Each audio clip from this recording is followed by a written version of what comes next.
Shalom, saya sedang masih di Salib Kasih dan di belakang saya ada relief hidupnya orang Batak hingga akhirnya no mention datang ke tanah Batak.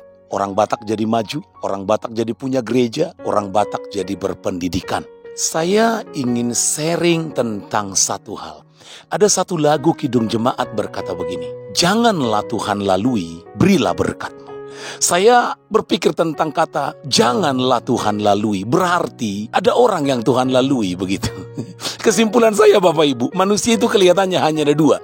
Kalau tidak dilawat Tuhan, ia dilewat oleh Tuhan gitu. Jadi ada yang dilawat, artinya Tuhan berhenti untuk dia, mengerjakan sesuatu buat dia. Tapi ada orang yang dilewat begitu saja, nggak pernah jadi apa-apa. Kitab Markus pasal yang kelima ayat 21 sampai dengan ayat yang ke-43 menceritakan satu kisah.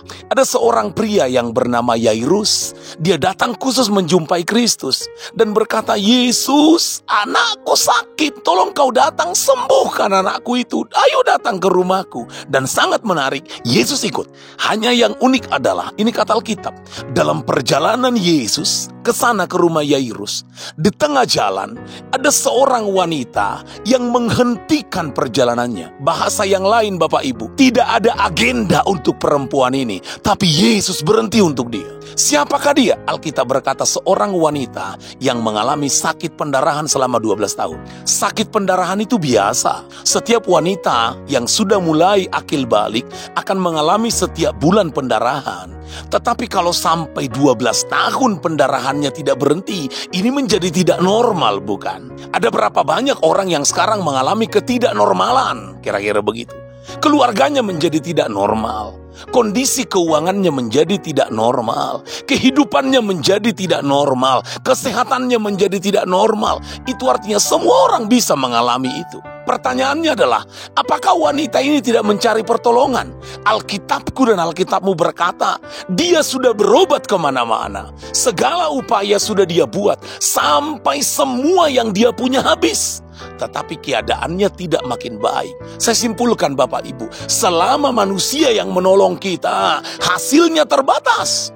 Mau dokter, mau siapapun dia, selama manusia yang mengerjakannya, bisa, tetapi hasilnya akan tetap terbentur dengan keterbatasan. Maka berbahagialah manusia yang tidak berharap kepada manusia, tetapi berharap kepada Tuhan. Wanita yang sakit pendarahan ini, Bapak Ibu, kata Alkitab seperti ini. Ketika dia mendengar berita tentang Yesus, maka dia mendekati Yesus. Dan dia perhatikan dari mana Yesus lewat. Kemudian dia bertindak dengan iman. Dia pegang jubah Yesus itu. Alkitab berkata, saat itu juga pendarahan itu berhenti. Haleluya. Apa artinya Bapak Ibu Saudaraku? Sebuah tindakan iman.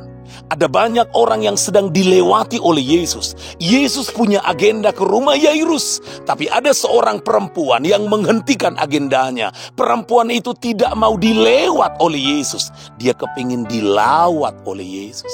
Pertanyaannya, Anda mau dilewat atau mau dilawat? Lagu kita berkata, Yesus Tuhan, dengar doaku. Janganlah Tuhan lalui, janganlah Tuhan lewati saya, tapi lawatlah saya.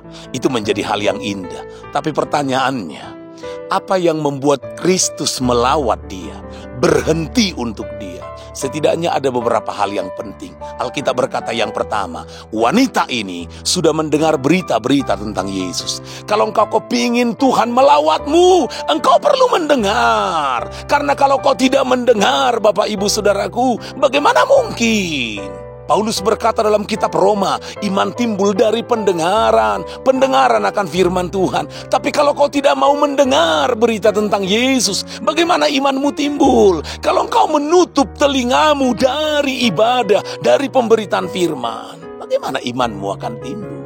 Buka telingamu untuk mendengar tentang Tuhan. Terlalu banyak berita yang malah kita suka dengar tentang COVID, tentang macam-macam, tentang televisi. Terlalu banyak yang kau dengar yang justru melemahkan imanmu. Pakailah telingamu untuk mendengar berita-berita tentang Tuhan. Buka Alkitabmu, dengarkan firman Tuhan. Lebih banyak firman yang kau dengar. Karena itulah langkah awal wanita ini dilawat oleh Tuhan. Tapi yang kedua, Alkitab berkata, dia tidak hanya mendengar, dia mendekati Yesus. Ini juga penting. Bukan hanya mendengar, dia kepingin lebih dekat dengan Tuhan. Tapi yang ketiga, bukan hanya dekat, dia punya tindakan iman. Ini yang dia bilang. Yesus itu kan lewat, dan tiba-tiba dia pegang itu ujung baju Yesus. Dan ketika ujung baju itu dipegang, sembuhlah dia dengan seketika. Luar biasa, Bapak Ibu Saudaraku terkasih dalam Tuhan. Sebuah tindakan iman yang luar biasa. Yesus berhenti lalu ngomong begini, siapa yang menjamah jubahku? Siapa yang pegang aku tadi? Kalau mungkin bahasanya, bahasa orang Tarutung, bahasa masa kini, aku bayangkan dibilang ini, Yesus ngomong gini, siapa yang nyenggol aku tadi? Kubayangin murid-murid ngomong, Yesus banyak kali yang nyenggol kau dari tadi. Yesus bilang, yang ini senggolannya beda. Karena ketika dia nyenggol saya, aku merasa ada kekuatan yang keluar daripada aku menjamah dia. Haleluya. Saudaraku, jangan jadi orang yang biasa. Miliki tindakan iman. Adakah engkau berkata, ketika aku sudah mendengar firman-Nya, ketika aku mau lebih dekat dengan Tuhan, waktu aku bertindak dengan iman, mempercayai Tuhan, bertindak dalam hidupku, mempercayai bahwa Dia sanggup, apapun yang kukerjakan, aku mulai katakan, aku tahu, aku percaya Tuhan menolongku. Alkitab berkata, jadilah sesuai dengan iman. Sekali lagi, wanita yang sakit pendarahan ini sembuh dengan cara yang luar biasa. Bahasa yang lain, dia tidak dilewati oleh Tuhan, tapi dilawat oleh Tuhan. Doaku, Bapak Ibu juga sungguh dilawat oleh Tuhan. Apapun pergumulanmu, sekali lagi, pastikan engkau suka mendengar tentang Tuhan. Pastikan engkau rindu mendekat dengan Tuhan. Pastikan apapun yang kau lakukan, itu bersumber dari tindakan imanmu. Aku percaya, aku percaya, aku percaya. Jadilah sesuai dengan imanmu. Tuhan memberkati kita. Haleluya. Shalom.